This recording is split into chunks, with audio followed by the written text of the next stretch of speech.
के साथ एक सच्ची घटना साझा करने का प्रयास कर रहा है। ये घटना कुछ इस प्रकार है कि एक बहू जिन्होंने अपने सोने चांदी के गहनों के कारण अपनी जान गंवा दी। ये घटना तब घट जाती है जब परिवार ने सावधानी नहीं दिखाई, मान बढ़ाई पाने के लिए लापरवाही कर दी। साथ संगत जी, कुछ ऐसे जैसे कि महात्मा अक्सर समागम सत्संग जाने से पहले सभी महात्माओं को ये संदेश देते हैं कि आपने सत्संग में समागम में कीमती सामान लेकर नहीं जाना है, सोने चांदी के गहने पहनकर नहीं जाना है, अन्यथा आप किसी भी घटना के शिकार हो सकते हैं। ऐसा धन आपके पास अगर है तो आप इन्हें शादी ब्याह पार्टियों के लिए यूज करें और अपनी मान बढ़ाई अपने ही जहां आप रहते हैं वहां तक ही सीमित रखें, ना कि धार्मिक स्थलों में इनकी कोई आवश्यकता है। सत्संग रूपी गंगा में नहाकर आप जन्मों जन्मों के पाप धोते हैं। वहां आपको आभूषण सोने चांदी के गहनों की कोई आवश्यकता नहीं पड़ने वाली है, तो कृपया इनको ना ले जाएं। लेकिन फिर भी हम में से कितने लोग महात्माओं की बात को मानते हैं और कितने ऐसे लोग हैं जो बात नहीं मान पाते हैं। जब बात नहीं मानते हैं तो किस प्रकार की घटनाएं घटती हैं, वो दास आज इस वीडियो के माध्यम से आपके साथ साझा करने का प्रयास करेगा कि महात्मा जी ने कैसे कैसे घटनाएं सुनाई, कि क्या क्या घटना सभी के साथ घटी हैं, वो हम आज जानने वाले हैं। तो दास विनती करना चाहेगा कि पूर्ण सच आप तक दास विस्तार पूर्वक पहुंचा पाए। इसके लिए दास आपसे प्रार्थना करेगा, हजूर आप जी कृपा करिएगा, अंत तक बने रहिएगा, जिससे दास पूर्ण सच्चाई आप तक दास पहुंचाकर आपके आशीर्वादों का पात्र बन पाए। साथ संगत जी, महात्मा जी कह रहे थे कि अक्सर संत समागम सत्संग पढ़ते हैं। समागम जाने से पहले सेवा दल मीटिंग होती है। मीटिंग में अधिकारी अक्सर समझाते हैं, संदेश देते हैं कि आपने कीमती सामान लेकर समागम में नहीं जाना है और बहनों को बोला जाता है कि सोने चांदी के आभूषण पहन के आपको नहीं जाना है।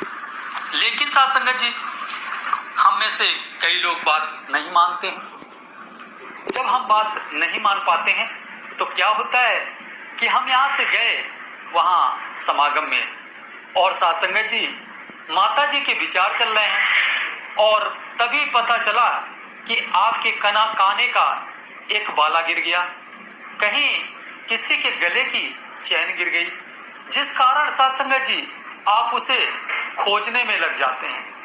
अब उसे खोज रहे हैं तो साथ संगत जी आपका ध्यान विचारों से बढ़ जाता है और कभी कभी ऐसा भी हो जाता है कि साथ संगत जी वो सामान मिल जाता है तो खोया पाया ऑफिस के चक्कर लगाने पड़ जाते हैं। जिस महात्मा को मिलता है वो खोया पाया ऑफिस में जमा कर देते हैं, फिर वहां से लोग लेने जाना पड़ता है, आना जाना, समय बर्बाद होना, और जो हम पाने गए थे उससे हम वंचित रह जाते हैं। मतलब कहने का महात्मा जी कह रहे थे कि आए थे हरिभजन को और ओटन लगे कपास। मतलब हम करने तो भक्ति आए थे लेकिन हम फिर ऐसे कार्य कर रहे होते हैं। तो साथ संगत जी इसीलिए महात्मा जी समझाते हैं और महात्मा जी कह रहे थे कि ऐसे भी लोग वहां पर शामिल हो जाते हैं जो साथ संगत जी हम सभी को तकलीफ पहुंचाना चाहते हैं, आपकी चैन चोरी करना चाहते हैं, आपके बाले लूटना चाहते हैं। तो ऐसे लोग भी वहां पर आ जाते हैं। तो कृपया सावधान रहें और अपने आप को ऐसी सच्ची घटनाओं से बचाएं और सतर्क रहकर सेवा सुमिरन सत्संग करते हुए भक्ति का आनंद प्राप्त करें। साथ संगत जी अब आते हैं उस सच्ची घटना पे जो एक बहू के साथ घट जाती है। साथ संगत जी बहू के बारे में महात्मा जी बता रहे थे कि नई नई एक बहू की शादी हुई थी। बहू काफी गहने लिए हुई थी। वो गहने लेकर मायके जाती हैं। मायके में उनकी माँ गुजर जाती हैं बचपन में ही। तो बहू की चाची होती हैं और बहू के पिता होते हैं। साथ संगत जी, चाची को बहू सारे गहने पकड़ा देती हैं कि जब हम ससुराल जाएंगे तो ये गहने आप वापस कर देना हमें। गहने उनके पास अधिक थे। परिवार वालों ने सावधानी नहीं दिखाई। अगर यही गहने कुछ लॉकर में जमा कर दिए जाते और कुछ बहू पहन के मायके चली जाती तो शायद आज ये ऐसी घटना ना घटती जो उस परिवार के साथ घटी है। सत्संग जी, महात्मा कह रहे थे कि वो बहू जब चाची को गहने दे देती हैं और कुछ दिन बाद ससुराल वाले लिवाने के लिए आ जाते हैं। बहू को लेने आए तो बहू तैयार हो रही थी, तभी चाची के पास पहुंच जाती हैं और चाची से अपने गहने मांगने लगी। चाची ने साफ इनकार कर दिया। बहू को बहुत कष्ट हुआ। बहू की हालत खराब हो जाती है। सुध बुध खो बैठती हैं कि अब हम करें तो क्या करें, लेकिन बेचारी चिल्ला भी नहीं पाई। कारण ये था, घर में रिश्तेदार पहले से मौजूद थे, तो वो चुपचाप ससुराल वालों के साथ मायके ससुराल चली जाती हैं। अब ससुराल गई तो साथ संगत जी वहां पर कुछ दिन बाद उनके देवर की शादी होने को होती है, रिश्ता तय हो जाता है। तो परिवार वालों ने बहू से कहा कि आप अपनी 2 अंगूठी हमें दे दें, जिससे हम गोद भराई की रस्म निभा लें। इसके बाद आपको हम 2 अंगूठी बनवा देंगे। बहू के पास जेवर नहीं थी। बहू ने साफ मना कर दिया। साथ संगत जी, होती तो बहू देती, जब है नहीं तो बेचारी दे तो क्या दे। फिर ससुराल वालों ने सोचा कि बहू को हम सब पे विश्वास नहीं है और गहनों से अधिक प्यार है, इसीलिए शायद बहू ने अंगूठी देने से मना कर दिया है। ऐसा करते हैं, हम लोग नई अंगूठी बनवा लेते हैं।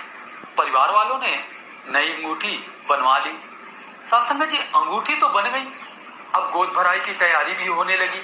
सभी लोग गाड़ियां आ गई और बैठने वाले होते हैं, चलने की तैयारी हो रही होती है। तभी सब लोग कहते हैं बहू से कि आप भी तैयार हो जाओ और आपको भी चलना है। बहू ने मना कर दिया। जैसे ही बहू ने मना किया तो जो परिवार के बड़े बुजुर्ग थे वो गुस्से से लाल पीले हो गए और बहू के पति को खरी खोटी सुनाने लगे। जब खरी खोटी सुनाने लगे तो पति भी गुस्से में आ गए। पति गुस्से में जाकर अपनी बहू को खरी खोटी सुनाने लगे। अब बहू पैरों में गिरकर अपने पति को पूरा राज बता रही होती हैं कि ऐसी ऐसी घटना मेरे साथ घट गई है। अब हम बताइए क्या करें और क्या पहन के जाएं, कैसे हम गोद भराई में शामिल हों। परिवार वाले हमसे तरह तरह के प्रश्न करेंगे, हम क्या उत्तर देंगे। पति थोड़ा क्रोधित हो जाते हैं और पत्नी को ये बात बुरी लग जाती है। साथ संगत जी, फिर पत्नी गोद भराई में तो नहीं जा पाती हैं, लेकिन साथ संगत जी एक घटना घट जाती है।